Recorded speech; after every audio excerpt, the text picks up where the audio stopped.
Hello guys, welcome back to my mini blog. So আজকে আমি মর্নিংয়ে সকাল সকাল চলে গেছিলাম ব্যানাচিটিতে ফিশ মার্কেটে শঙ্কর মাছ কিনতে। তো আমার আজকে মর্নিংয়ে সকালবেলা ঘুম থেকে ওঠার পরে খুব শঙ্কর মাছ খেতে ইচ্ছা করছিলো, বাট আমি যখন যেটা খেতে ইচ্ছা করে তখন সেটা যদি না খাই আমার অন্তরাত্মা দিয়ে সিরিয়াসলি বলছি প্রচুর কষ্ট হয়। তো আমি কষ্টটা ফিল না করে চলে যাই খেতে।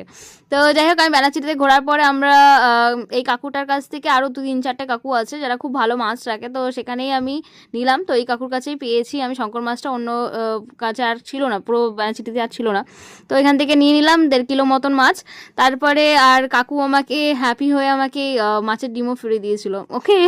সো তারপরে আমরা আদিরার জন্য অ্যাপেল কিনলাম। আদিরা ব্যানানা অ্যাপেল খেতে খুব ভালোবাসে।